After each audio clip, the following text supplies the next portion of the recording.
ఈ రాష్ట్రంలో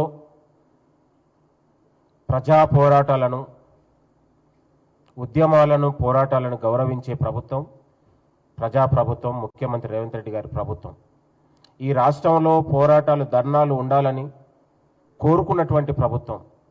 తెలంగాణ ఏర్పడిన 10 ఏళ్లలో పోరాటాలు, ధర్నాలు నిషేధిస్తే ముఖ్యమంత్రి రేవంత్ రెడ్డి గారు అధికారం రాగానే ప్రజాస్వామ్య హక్కులను, రాజ్యాంగ హక్కులను, పౌర హక్కులను ఈ రాష్ట్రంలో ఉండాలని కోరుకున్నటువంటి మొదటి వ్యక్తి ముఖ్యమంత్రి రేవంత్ రెడ్డి గారు.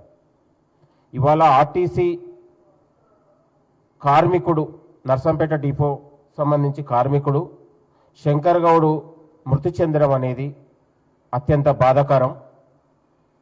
24 గంటల్లోనే ముఖ్యమంత్రి రేవంత్ రెడ్డి గారు, మంత్రి అందరూ కూడా స్పందించి సబ్ కమిటీ వేసి కార్మికుల్ని చర్చలకు పిలిచినటువంటి ఘనత మన ప్రభుత్వానికి దక్కింది. గత పాలనలో 36 రోజులు ధర్నాలు చేసినా, 36 మంది ఆర్టీసీ కార్మికులు చచ్చినా ఆనాడు గత పాలకులు పట్టించుకోలే. కానీ ఈ ప్రభుత్వం స్పందించే ప్రభుత్వం, బంధించే ప్రభుత్వం కాదు, పోరాటాలను గౌరవించే ప్రభుత్వం ఈ ముఖ్యమంత్రి రేవంత్ రెడ్డి గారి ప్రభుత్వం అనే విషయాన్ని కూడా గుర్తు చేస్తా ఉన్నాం. అనుకోకుండా జరిగిన సంఘటన, మనం ఇలాంటి సంఘటనలు జరగాలని మనం కోరుకోం. శంకర్ గౌడ్ మృతి చెందడాన్ని మేము అత్యంత బాధపడతా ఉన్నాం. పార్టీగా ప్రభుత్వం తరఫున కూడా అత్యంత విషాదాన్ని మేము వ్యక్తం చేస్తూ ఉన్నాం. ముఖ్యమంత్రి గారు, మంత్రులు కూడా ఇమీడియట్లీ ప్రభుత్వం స్పందించి ఆ కుటుంబానికి 10 లక్షల పరిహారం ఇచ్చి, ఆ కుటుంబంలో ఒకరికి ఉద్యోగం ఇచ్చి ఇవాళ ప్రభుత్వం స్పందించింది.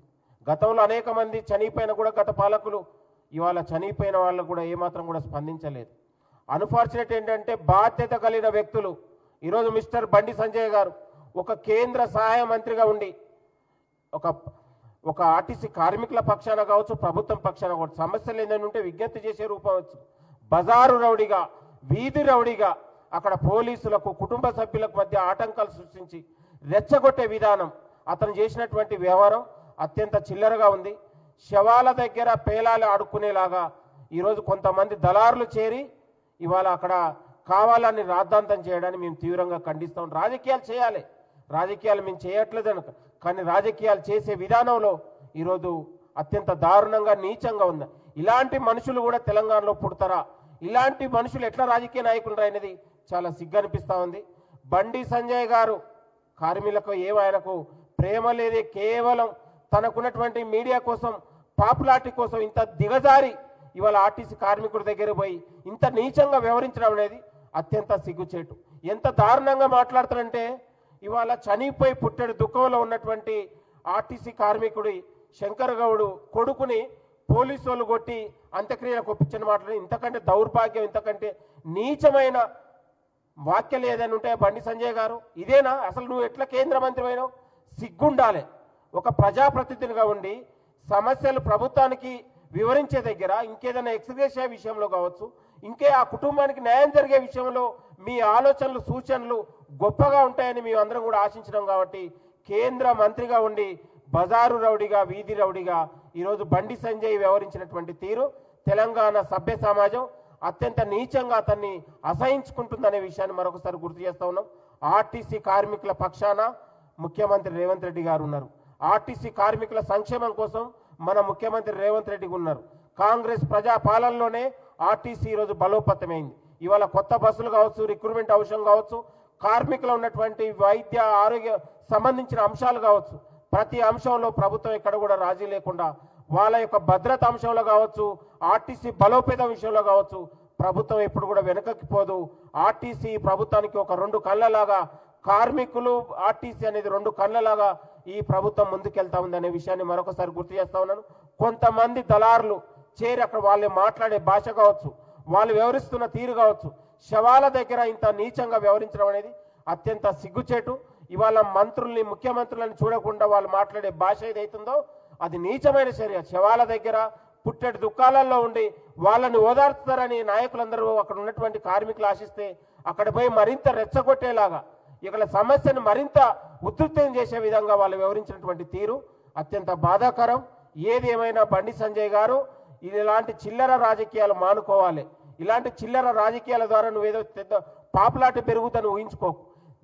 ఇవాళ పార్లమెంట్లో ఏ ఒక్క రోజు కూడా తెలంగాణ సమస్యల గురించి, తెలంగాణకు రూపాయి తెచ్చే దగ్గర కావచ్చు, అభివృద్ధి విషయంలో కావచ్చు, తెలంగాణ సమస్యల విషయంలో ఏనాడు పార్లమెంట్లో మాట్లాడేటువంటి వ్యక్తి, ఏనాడు పార్లమెంట్ సమావేశాలకు పోనటువంటి వ్యక్తి ఈరోజు ఆర్టీసీ కార్మికుడి దగ్గరికి వచ్చి అతను ఒలకబోస్తూ ఉంటుంటే చాలా దుర్మార్గంగా ఉంది.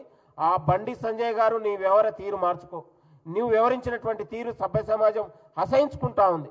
నువ్వు శవాల దగ్గర పేలాలు ఎరక తినే విధంగా నీ వివరించినటువంటి తీరు ఏది ఉందో అత్యంత బాధాకరంగా ఉంది. ఇది మాది స్పందించే ప్రభుత్వం. కార్మికుల సంక్షేమం కోసం, కార్మికుల అభివృద్ధి కోసం, కార్మికుల భద్రత కోసం, వాళ్ళ ఆరోగ్య భద్రత కోసం ప్రభుత్వం ఎప్పుడు కూడా వాళ్ళ యొక్క సూచన మేరకు న్యాయబద్ధ అంశాల విషయంలో కావచ్చు, న్యాయబద్ధమైన పోరాటాల విషయంలో ఈ ప్రభుత్వం ఎప్పుడు కూడా వాళ్ళని వెన్నంటి ఉంటుంది, వాళ్ళని కాపాడుకుంటుంది అనే విషయాన్ని కూడా మరొకసారి మీడియా ముఖంగా తెలంగాణ సమాజానికి మేము కోరుతా ఉన్నాం. ఏదేమైనా మా ప్రభుత్వం, మా ముఖ్యమంత్రి రేవంత్ రెడ్డి గారు కార్మికుల సంక్షేమం కోసం, ఆర్టీసీ సంక్షేమం కోసం మేము కట్టుబడి ఉన్నాం. న్యాయబద్ధమైన అంశాలని త్వరలోనే ఈరోజు ఉన్నటువంటి పరిష్కరించే దిశగా అమలు జరుగుతూ ఉంది. మా ప్రభుత్వం 24 గంటలని సబ్ కమిటీ వేసి డిప్యూటీ సీఎం గారితో 4 మంత్రులతో సబ్ కమిటీ వేసి ఇమీడియట్లీ ఆర్టీసీ ఉన్నటువంటి ఎంప్లాయీస్ జేఏసీ వాళ్ళందరినీ పిలిచి ఈరోజు చర్చలకు పిలిచిందంటేనే మాకు ఒక నిబద్ధత ఉంది, మాకు చిత్తశుద్ధి ఉంది ఆర్టీసీ బలోపేతమైన కార్మికుల అంశాల మీద. కాబట్టి దయచేసి ఇలాంటి ఈ లుచ్చా పనులు, ఇలాంటి ఈ లుచ్చా రాజకీయాలు మానుకోవాలని కూడా బండి సంజయ్కి నేను హెచ్చరిస్తా ఉన్నాను. శవాల దగ్గర ఇలాంటి నీచమైన రాజకీయాలు, ఒక బాధ్యత గల కేంద్ర మంత్రిగా ఉండి నువ్వు వివరించినటువంటి తీరు అత్యంత బాధాకరం ఉంది. నీకంటే కూడా మాకు ఒక బాధ్యత ఉంది.